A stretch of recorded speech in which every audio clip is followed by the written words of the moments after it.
for Ryan Garcia? Yeah, we did. We did see what Ryan posted, and you know, all we do is we have to respect it. All we have to do is respect his decision, and I understand Ryan's frustration, and I understand the people's frustrations. The fans want to see Ryan versus Tank. That is it. They want to see Ryan versus Tank, and so look, Tank Davis is going to have a tune-up fight. His tools are going to be very sharp for when he faces Ryan Garcia in April. Ryan decided to bypass the tune-up and go straight to a Tank. I strongly feel it's a big mistake, but you know, we all have to do is wish him the very best and just stay in shape, stay in the gym, continue training, sparring, stay focused, and wait for that big day. All right, now that was Ryan Garcia's promoter and mentor, Oscar De La Hoya, giving his thoughts on Ryan Garcia skipping his tune-up. And as you can clearly hear him say, he thought it was a mistake. And now here's why. Because when Ryan Garcia took on Luke Campbell, that was back in January of 2021. He broke his hand. Then also he had his battles with mental health. So the next time Ryan got back in the ring, it was a year and 3 months later, back in April of 2022, when he fought Emmanuel Tagu. Now remember, Ryan did not look sharp against Emmanuel Tagu at all. Unable to finish him off, had a hard time cutting off the ring in what was deemed as a snooze fest. Now, fast forward 3 months later, after having that tune-up fight, Ryan Garcia looked extremely sharp against Javier Fortuna, getting him out of there in what, like the 6th round with a brilliant knockout. Now, you might say, well, dang, fight doctor, he ain't sitting out 13 months like he did before. True indeed, he's not. But he'll still be coming off a 9-month layoff, sitting out from April of 2022. No, excuse me, sitting out from July of 2022 to April of 2023. So, based off of that alone, that's not 13 months, but that's still a long time not to have fought. And believe it or not, these things do matter, and this is the biggest fight of your career. So why take the layoff if you don't have to? You're going to have to. It's no reason not to take it, because at this point, Tank's going to take his regardless. So it's not like because you said you're not going to take yours, he's going to do the same. Now you could say, okay, well, what if Ryan get hurt, or etc. etc. Well, I hate to tell you this, he can get hurt sparring. He can get hurt in training. He can get hurt making one of those videos that he loves to make for the internet, for the social media, for the IGs, for the Twitters. Injuries come when injuries come. You can't help that. But what you can help is how sharp you are, and you can't simulate a real fight. I don't care how much you be in the gym. You just can't do it. So Oscar De La Hoya has plenty of reason why he should be concerned about Ryan Garcia not taking his tune-up. Now, on the other hand, let's hear what he had to say about Tank Davis and his method going into the Ryan Garcia fight. That's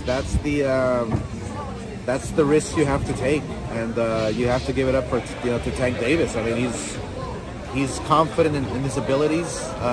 He has a plan. He knows what he wants to do, and I don't think he's calling it a tune-up. I think we're all calling it a tune-up because it's not Ryan Garcia. Yeah, it's a dangerous fight. It's a fight that can possibly spoil the big plans we have for Ryan and Tank in April, but we're crossing our fingers. Now, on the other hand, he's actually big up in Tank for what Tank is doing. Number one, because he's saying the only reason why we're calling this fight a tune-up is because it's not Ryan Garcia, letting us know that this is, in fact, a dangerous fight. Tank is fighting the champion. Now, if you can say, well, it's from 130, okay, well, Tank actually was a 130-pound fighter. In fact, Tank recently held that title. Recently. He let it go, remember?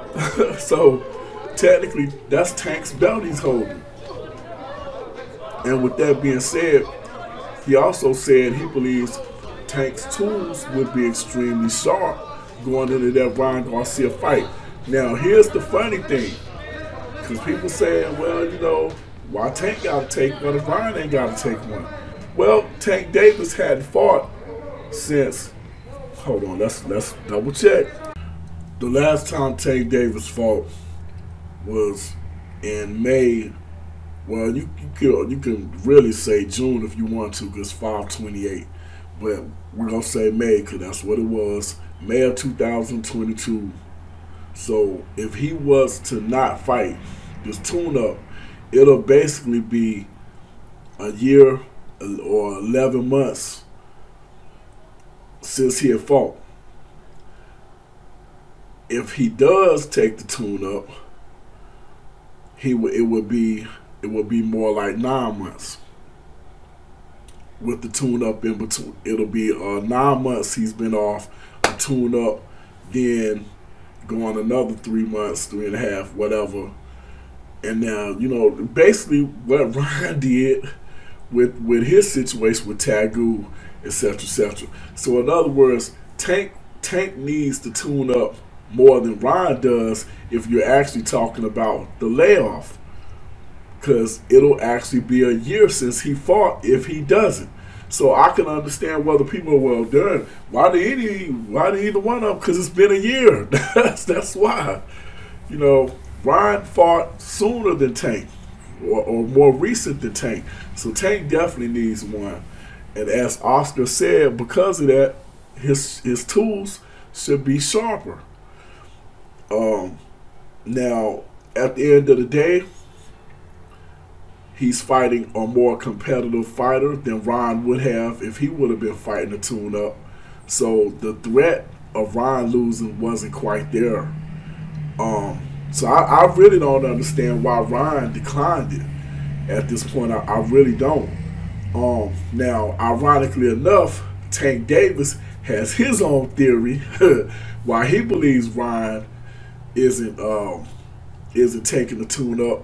Now, I don't know if it's legitimate or if Tank is being is jesting or playing around by saying this, but you know, he keeps throwing accusations that Ryan might be juicing, and maybe this is Ryan giving himself the chance to get that mess out of his system, to come down from it. But I can't substantiate that, and I don't think he can either. So that's that. But either way, I do believe the tune-up, Tank needs to tune up more than Ryan does, based off since the last time they both fought. And that's pretty much all I got this Head Busting Boxes on. Fight Doctor, hit that like button, hit that share button, hit that subscribe button, hit that notification bell. Hit me up in the comment section, let me know what you think. Is Oscar right? Is it a mistake for Ryan to not take this tune-up fight? And if he would have taken it, who would it have benefited more? I believe it benefits Tank more. Even whether Ryan take one or not, it still would benefit Tank more whether he did or didn't, because to me, Tank, well, it ain't no to me, it's facts. Tank is the one that had the longer layoff. If Tank doesn't take this tune-up, it'll be basically a year since he's fought. So it is what it is. That's pretty much all I got this Head Busting Boxes on. Fight Doctor. I am out.